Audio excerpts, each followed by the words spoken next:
Last month, Bianca Dawson was issued a restraining order after sending me a final message threatening to burn my college dorm. My sister's hatred had no limit, and my mother cheered her on. I had once believed that family meant protection. That illusion broke the night I slipped out of our house with only a backpack and bruises. I kept the cracked phone like a trophy. I survived. Subscribe so you don't miss what's next. Before the violence, Bianca used to sneak me cupcakes when mom grounded me. I never imagined those same hands would smash my favorite mug, just to watch me flinch. We used to share a bed when storms scared me. I laughed, then now I cried alone. I still have the chipped handle, tucked in my coat pocket. A piece of childhood shattered, clung to like proof that even nightmares have beginnings. Meredith used to sing lullabies. She had a soft voice until Bianca lied about me breaking her tablet. That night, Meredith grabbed my arm so hard it bruised. I stared at her, stunned, waiting for an apology that never came. She turned away. Later, I found the lullaby lyrics crumpled in the trash. I kept them. They remind me how quickly love can sour. My mother's betrayal didn't begin with a scream, it began with silence. Things got worse when Bianca read my diary out loud at dinner. Meredith laughed, calling me dramatic. I froze, fork midair, face hot with shame. No one stopped her. I stopped writing after that. I tore pages out and flushed them. Kale later said that silence was the first layer of survival. I began memorizing instead, thoughts too dangerous for paper, too real to forget. Bianca sabotaged my college application.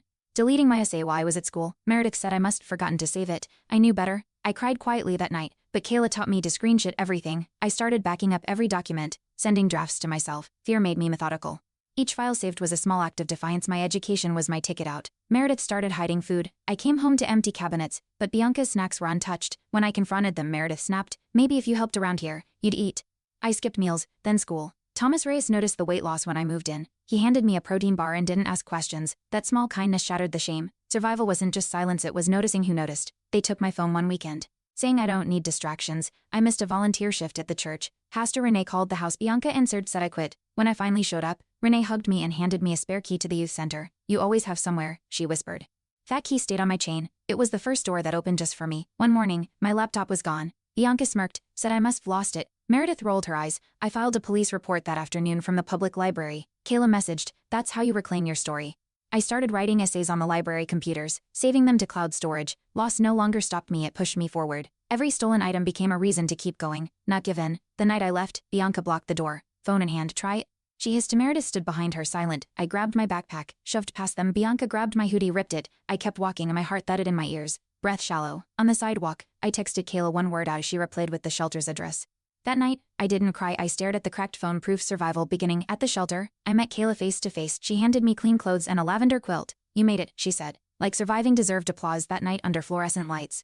I finally slept. The bruises didn't ache as much. In that silence, I heard something new, my own heartbeat steady. The next morning, I emailed the college, told them everything. The truth sat raw and bold on the screen. No edits, no fear. Jacob found me at the youth center a week later.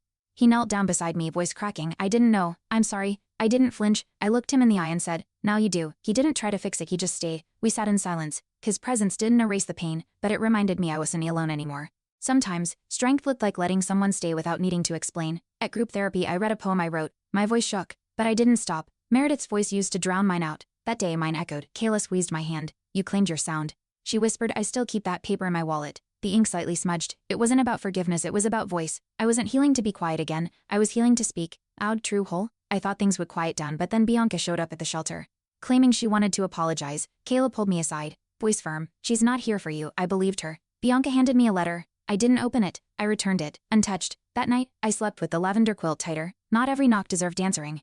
Some doors stay closed because we finally locked them for good. 2 weeks later, I got a call from campus security. Meredith had shown up at orientation, asking for me. I nearly dropped the phone. Jacob offered to meet me there. When we arrived, she was gone, but left a Bible with my name inside. A gift, a threat. I handed it to security. "Return to sender," I said. That day, I bought a nameplate for my dorm door. "This space belonged to Rai, no ghosts allowed." Bianca posted on Facebook that I'd abandoned family for strangers. Her friends commented supportively. I nearly deleted my account. Instead, I shared my story, brief, direct, raw. The response, over 200 messages from survivors. Kayla said, "You opened a door others didn't know they could knock on." I changed my privacy settings but kept the post.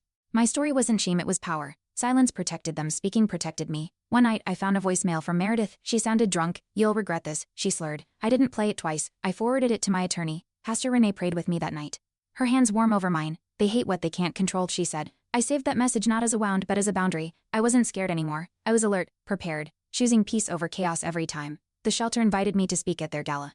I panicked. Jacob reminded me I'd already lived the story, I just had to tell it. I wore a thrifted blue dress, hair curled by Kayla. On stage, my voice didn't shake. I saw Meredith's shadow in the back row, but she never approached. After, a teenage girl hugged me, crying, "You sound like me." I realized then I hadn't escaped alone. I was now someone else's lighthouse. I got a scholarship letter with the subject line, "Persistence pays." I screamed so loud Thomas thought something was wrong. We danced in the kitchen barefoot.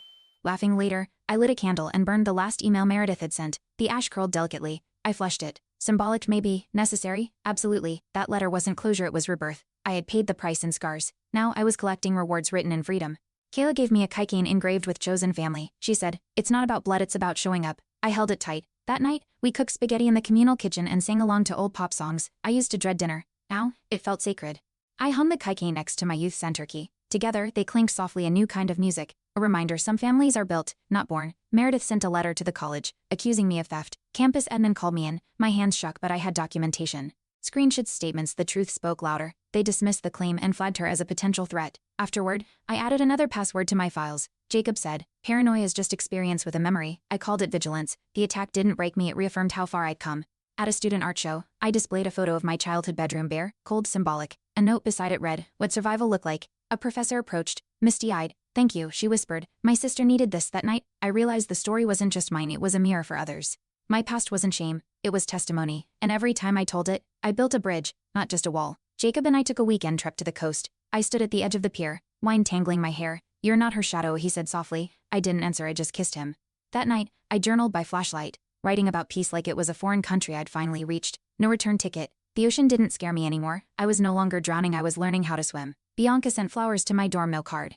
I stood there, heart pounding, before handing them to the raw. "Someone else might need these," I said. That small choice felt massive. I didn't owe her forgiveness, or even acknowledgement. I owed myself peace. Later that day, I bought myself daisies. They weren't perfect, but they were mine. And they smelled like something new, not apology, not fear, just me, choosing what came next. I got a part-time job at the library. Quiet, calm, structured. The manager said, "You seem reliable." No one had called me that before. I organized the memoir shelf first. One afternoon, I shelved a book titled, "The Body Keeps the Score." I smiled. Healing was messy, but it was mine. Every Ray shelf title felt like reclaiming space. My life wasn't chaotic anymore. It had order, even on the days I didn't, during finals week. I found an old voicemail from Thomas, just him saying, "You've got this." I hadn't remembered saving it. I played it before every test. On the last day, I texted him, "Still got it." He replied with a flex emoji. That small loop of support, unbroken by distance or time, reminded me I hadn't escaped and healed alone. Every step I took was built on moments like that, quiet, steady, real. At the winter formal, I wore a sleeveless dress. My scars peeked out. I saw Meredith's old friend across the room. Eyes scanning, I met her gaze. Didn't flinch. Jacob took my hand and spun me into the music. I laughed loud, messy, free. That night, someone posted a photo of us dancing. I saved it, not for her, for me. A memory that said, "You showed up, scars and all, and you stayed." Kayla moved out to live with her sister, but left a sticky note on my mirror, "Keep going. They don't get the last word." I read it every morning. Some days, it was the only reason I brushed my teeth or went to class. When I moved dorms, I took the mirror, tape and all. Healing wasn't linear, but it left reminders. And sometimes, those reminders came in neon ink and sisterhood. Finals over, scholarship renewed. I walked to the campus fountain and tossed in a coin, not for wishes, for gratitude. I didn't wish for a different past. I honored this one. Every bruise, every escape plan.